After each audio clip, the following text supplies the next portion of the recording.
الله وبركاته.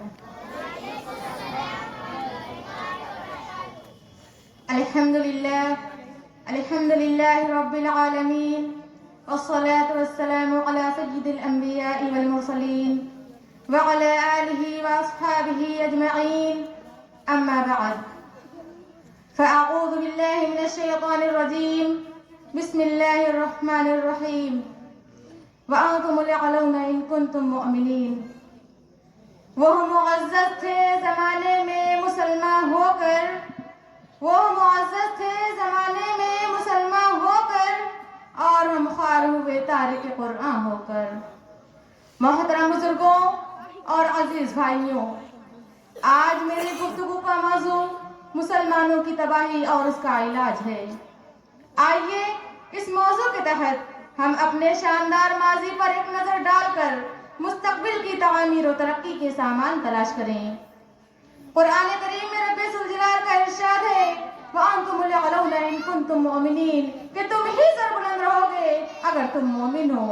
یہ ارشاد باری ہماری پوری تاریخ کا اختصار ہے اور اسی میں ہماری ترقی کا راز مضمر ہے.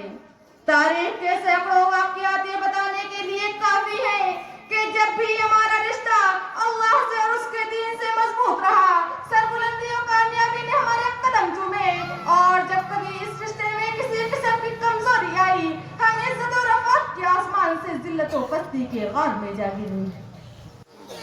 تاریخ ہمارے سامنے جنگ بدر کی مثال پیش کرتی ہے. جنگ بدر میں جو کامیابی ہوئی وہ صرف اسی رشتے کی مضبوطی کی بنیاد پر ہوئی، ورنہ اگر کامیابی ہوتی تو کفار مکہ کو ہوتی، کیونکہ کفار مکہ تقریباً 1000 تھے اور بڑے جوش و خروش کے ساتھ تھے. ان کے پاس 700 اونٹ، 200 گھوڑے، نیز سب کے پاس تلواریں اور دیگر جنگی ہتھیار موجود تھے. ادھر ابو جہل، عتبہ، شیبہ، ولید، حنظلہ، عبید، عاص، حرص، امیہ ابن خلف، نضر بن حارث، عبد المطلب جیسے شجاعت کے پیکر اور آزمودہ کار تھے. ادھر بیچارے مسلمان بے سر و سامان، کل تعداد 313، سواری کے لیے کل 2 گھوڑے اور 70 اونٹ ہیں. ایک پر 3-4 آدمی سوار ہیں اور بعض پیدل بھی سفر کر رہے ہیں. کسی کے پاس نیزہ اور کمان ہے تو تلوار نہیں، کسی کے پاس تلوار ہے تو نیزہ اور کمان نہیں. حضرات، جب مقام بدر پر پہنچتے ہیں تو دیکھتے ہیں کہ کفار مکہ بلند مقام پر خیمہ زن ہو چکے ہیں جہاں پانی کی بھی فراوانی ہے. بیچارے مسلمانوں کو پست اور ریتیلی زمین پر خیمہ زن ہونا پڑا، ایسی جگہ پر کہ اگر پیاس لگے تو ایک گھونٹ پانی بھی پینے کو نہ ملے. الغرض، جنگ کے اندر جتنے اسباب، جتنی چیزوں کی ضرورت پڑتی ہے وہ سب کفار مکہ کو حاصل تھی. مگر جب لڑائی شروع ہوتی ہے تو کفار مکہ گاجر مولی کی طرح کاٹے جاتے ہیں. کفار مکہ کا سب سے بڑا سردار ابو جہل 2 بچوں معاذ اور محفوظ کے ذریعے مارا جاتا ہے. عبداللہ بن مسعود رضی اللہ تعالیٰ عنہ اس کے سر کو جسم سے جدا کرتے ہیں. مسلمانوں، آپ جانتے ہیں کہ عبداللہ بن مسعود کون ہے؟ یہ وہی ہے جن کو اسی ابو جہل نے مکہ کی صحن میں مارتے مارتے بے ہوش کر دیا تھا. آج میدان جنگ کے اندر وہی عبداللہ بن مسعود ابو جہل کا سر قلم کرتے ہیں. امیہ ابن خلف ابو جہل کے بعد کفار مکہ کا سب سے بڑا سردار سمجھا جاتا تھا، لیکن اپنے ساتھیوں کو اس طرح تہتے ہوتے ہوئے دیکھ کر گھبرایا اور میدان جنگ چھوڑ کر مکہ کی طرف بھاگ پڑا. حضرت بلال حبشی رضی اللہ تعالیٰ عنہ اس کے پیچھے دوڑے اور قریب پہنچ گئے. امیہ ابن خلف گھبرا کر گھوڑے سے نیچے گر جاتا ہے، پیٹ کے بل لیٹ جاتا ہے، شور مچاتا ہے، معافی مانگتا ہے، امن چاہتا ہے، لیکن بلال حبشی رضی اللہ تعالیٰ عنہ اس کے پیٹ پر نیچے سے تلوار چلا دیتے ہیں اور اس کو جہنم رسید کر دیتے ہیں. اسلام کے نوجوانوں، جانتے ہو یہ بلال حبشی کون ہے؟ اسی امیہ ابن خلف کے غلام ہیں. جب اسلام قبول کیا تو یہی امیہ ابن خلف دوپہر کے وقت تپتے ہوئے ریت پر لٹا کر پتھر کی بڑی بڑی چٹانیں رکھ دیتا تھا تاکہ یہ حرکت نہ کر سکے. رات کو زنجیروں میں باندھ کر کوڑے لگاتا، اگلے دن ان کو گرم زمین پر لٹا کر اور زیادہ زخمی کیا جاتا تاکہ تکلیف سے بے قابو ہو کر اسلام سے پھر جائیں